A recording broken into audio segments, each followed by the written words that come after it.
नमस्कार। Technical analysis के इस 15th और लास्ट पार्ट में आपका स्वागत है। पिछले कुछ पार्ट्स में हम टेक्निकल एनालिसिस के इंडिकेटर्स की बात कर रहे हैं और आज हम बॉलिंजर बैंड्स के बारे में बात करेंगे। बॉलिंजर बैंड टेक्निकल एनालिसिस में काफी पॉपुलर चीज है। बहुत सारी ट्रेडर्स बॉलिंजर बैंड यूज करते हैं। आपने भी कई बार इसका नाम सुना होगा। तो आज हम देखेंगे कि बॉलिंजर बैंड क्या होते हैं, उनका क्या रिलेवेंस होता है और उन्हें कैसे यूज करना चाहिए। फॉर एग्जाम्पल, अगर हमें बाय या सेल डिसीजन करनी है तो उसमें बॉलिंजर बैंड को कैसे यूज कर सकते हैं, इसके बारे में भी आज हम बात करेंगे। बॉलिंजर बैंड को मिस्टर जॉन बॉलिंजर ने इन्वेंट किया है। वैसे बॉलिंजर बैंड्स हमें प्राइस और वोलेटिलिटी के बारे में बहुत कुछ बताते हैं। तो बॉलिंजर बैंड में बेसिकली 3 लाइंस होती है, एक सेंट्रल लाइन और उसके ऊपर एक लाइन और उसके नीचे एक लाइन। जो सेंट्रल लाइन होती है वो शेयर प्राइस के पिछले कुछ दिनों की प्राइस का सिंपल मूविंग एवरेज होता है। सिंपल मूविंग एवरेज कैसे निकालते हैं हमने पहले ही देखा है। फॉर एग्जांपल, अगर आपको पिछले 25 दिनों का सिंपल मूविंग एवरेज निकालना है तो आपको पिछले 25 दिनों की जो क्लोजिंग प्राइस है उसकी एडिशन करनी पड़ेगी और उसे 25 दिनों से यानी 25 से डिवाइड करना पड़ेगा। उसके बाद जो लाइन निकल कर आएगी that will be a simple moving average. उसके बाद स्टैंडर्ड डेविएशन कैलकुलेट करके ये ऊपर की और नीचे की 2 लाइन निकाली जाती है। वैसे आपको स्टैंडर्ड डेविएशन और बाकी चीजें कैलकुलेट करने की जरूरत नहीं है, क्योंकि बॉलिंजर बैंड सारे ब्रोकरेज फर्म्स और मनी कंट्रोल जैसी वेबसाइट्स प्रोवाइड करती हैं। तो ये सारी चीजें रेडीमेड आपको मिल जाती है। वहाँ पर आपको कुछ भी सिंपल मूविंग एवरेज या फिर स्टैंडर्ड डेविएशन कैलकुलेट करने की जरूरत नहीं होती। चलो एक बार देख लेते हैं कि बॉलिंजर बैंड किस तरह दिखता है। उसके बाद हम बात करेंगे कि उसके क्या क्या एप्लीकेशंस हैं। सबसे पहले moneycontrol.com पर आइए। यहाँ पर रेफरेंस के लिए TCS का नाम डाल रहे हैं। उसके बाद यहाँ पर चार्ट पर आने के बाद यहाँ पर आपको बेसिक चार्ट दिख रहा है, आप क्लिक कीजिए एडवांस इंटरैक्टिव चार्ट पर। उसके बाद ये चार्ट ओपन हो जाएगा।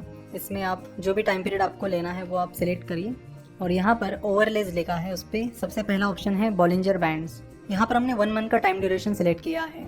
सो 1 मंथ की जो शेयर प्राइस है वो आपको दिख रही है। अब जैसे ही ओवरलेज पर जाकर पहला ऑप्शन है बॉलिंजर बैंड, उस पर हम क्लिक करते हैं तो उसके बाद ये बॉलिंजर बैंड आपको वहाँ पे दिखेगा। और जो मिडिल लाइन है वो है उस पिछले 1 महीने की शेयर प्राइस का मूविंग एवरेज और उसके ऊपर और नीचे 2 लाइन्स है जो कि स्टैंडर्ड डेविएशन है। स्टैंडर्ड डेविएशन हमें क्या बताता है? स्टैंडर्ड डेविएशन हमें बताता है वोलेटिलिटी के बारे में। सो आप देख रहे हो कि जो अपर बैंड है और लोअर बैंड है, ये दोनों बैंड्स शुरुआत में यानी यहाँ पर मेन सेंट्रल लाइन से यानी जो सिंपल मूविंग एवरेज लाइन है वहाँ से काफी दूर थे, लेकिन बाद में धीरे धीरे ये क्लोज आने लगे। सो जब ये दोनों बैंड्स सेंट्रल लाइन से यानी सिंपल मूविंग एवरेज के लाइन से ज्यादा दूर चले जाते हैं तो वो चीज़ हमें बताती है कि मार्केट में ज्यादा वोलेटिलिटी है। और जब वो पास में आ जाते हैं यानी सेंट्रल लाइन के पास में आ जाते हैं तो वहाँ पे हमें पता चलता है कि वोलेटिलिटी कम है।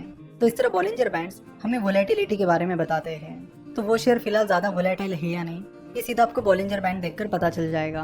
अब बात करते हैं एंट्री और एग्जिट पॉइंट्स की। तो जब शेयर प्राइस इस अपर बैंड को या फिर लोअर बैंड को टच करते हैं तो वहाँ से आपको एंट्री और एग्जिट पॉइंट के बारे में पता चलता है। अगर शेयर प्राइस लगातार इस अपर बैंड को टच करती है तो उससे हमें पता चलता है कि वो स्टॉक ओवरबॉट हो गया है और उसमें सेलिंग प्रेशर कभी भी आ सकता है, जिससे आपको ये इंडिकेशन मिलता है कि आप उस शेयर को बेच सकते हो। तो ये जो अपर बैंड है उसे आप रेजिस्टेंस की तरह यूज कर सकते हो। अब बात करते हैं लोअर बैंड की। तो अगर शेयर प्राइस लगातार इस लोअर बैंड के आसपास आ रही है और उसे टच कर रही है तो उससे हमें पता चलता है कि उस स्टॉक को बहुत ज़्यादा बेचा गया है, जिससे उस स्टॉक में बाइंग अपॉर्चुनिटीज बन सकती है और वो स्टॉक ऊपर जा सकता है। तो ऐसे टाइम आप उस स्टॉक को बाय कर सकते हो। तो इस तरह बॉलिंजर बैंड्स को आप सपोर्ट और रेजिस्टेंस की तरह यूज कर सकते हो और उनकी मदद से बाइंग सेलिंग डिसीजन ले सकते हो। सो मार्केट में कब एंट्री करनी और एग्जिट करनी है इसकी डिसीजन आप बॉलिंजर बैंड की मदद से ले सकते हो। जनरली ज्यादातर शेयर प्राइस की एक्शन जो होती है वो इस बैंड्स के बीच ही होती है। तो यहाँ पर टेक्निकल एनालिसिस की सीरीज में हमने कई सारे इंडिकेटर्स के बारे में बात की, जिससे हमें ये पता चला कि बाय डिसीजन कब लेनी है, सेल डिसीजन कब लेनी है, कब हमें शेयर को शॉर्ट सेल करना है, कब उसे खरीदना है, बेचना है, एटसेट्रा। साथ ही हमने स्टॉप लॉस वगैरह की भी काफ़ी सारी बातें की। तो एक बात आपको यहाँ पर ज़रूर बताना चाहेंगे कि ये जितने भी टेक्निकल इंडिकेटर्स हैं ये एक प्रोबेबिलिटी बताते हैं कि ऐसा हो सकता है। ये इंडिकेटर्स बताते कि पिछले टाइम यानी हिस्ट्री में ऐसा ऐसा हुआ था, तो आगे भी ये हो सकता है, लेकिन इसकी कोई भी गारंटी नहीं है कि वो चीज़ आगे होगी ही। सो टेक्निकल एनालिसिस पर आप आग बंद करके भरोसा नहीं कर सकते और ये चीज़ हम पहले भी कई बार कह चुके हैं। अगर पूरे टेक्निकल एनालिसिस की और ट्रेडर्स की हिस्ट्री देखी जाए तो ट्रेडिंग से ज़्यादा पैसा इन्वेस्टिंग में बनता है और बनता आया है। ट्रेडिंग में गैम्बलिंग का पोर्शन काफ़ी ज़्यादा होता है और ये चीज़ आप भी समझ सकते हो। जैसे मिस्टर जॉन बॉलिंजर ने बॉलिंजर बैंड डेवलप किया है, उसी तरह आप भी अपना टेक्निकल इंडिकेटर डेवलप कर सकते हो। इट्स नॉट दैट डिफिकल्ट, लेकिन वो चीज़ हमेशा आगे भी चलेगी ही चलेगी, इसकी कोई गारंटी नहीं होती। सो ट्रेडिंग करते वक्त बड़े ध्यान से टेक्निकल एनालिसिस करें और जितनी इन्वेस्टमेंट आपको करनी है उसका बस एकदम छोटा सा पोर्शन आप ट्रेडिंग के लिए अलोकेट कीजिए। ज़्यादातर पोर्शन इन्वेस्टिंग के लिए ही अलोकेट कीजिए, क्योंकि इन्वेस्टिंग ही है जिससे एक्चुअली बिजनेस को फायदा मिलता है। क्योंकि अगर आप इन्वेस्ट करोगे तो वो पैसा कंपनी को मिलेगा आप डेली ट्रेडिंग करोगे, सुबह खरीदोगे, बेचोगे, तो उससे कंपनी को कुछ नहीं मिलने वाला, ना ही कंपनी की जो ग्रोथ है उसका फायदा आपको मिलेगा। सो इन्वेस्टिंग एक प्रैक्टिकल अप्रोच है, जिसका कॉमन सेंस अप्रोच ये है कि अगर आप किसी कंपनी में इन्वेस्ट करते हो और वो कंपनी अपने बिजनेस में अच्छी खासी ग्रोथ दिखाती है तो उसका फायदा आपको होगा। सो जितना पैसा आप स्टॉक मार्केट में इन्वेस्ट करना चाहते हो उसका ज़्यादातर पोर्शन लॉन्ग टर्म इन्वेस्टिंग के लिए साइड में रखें और बहुत ही छोटा सा पोर्शन आप ट्रेडिंग के लिए यूज़ कर सकते हो। और अल्टीमेटली आपको भी एक्सपीरियंस से पता ही चल जाएगा कि ट्रेडिंग में गैम्बलिंग का जो पार्ट होता है वो काफ़ी ज़्यादा है, इसलिए श्योर शॉट इसमें कोई भी चीज़ नहीं है।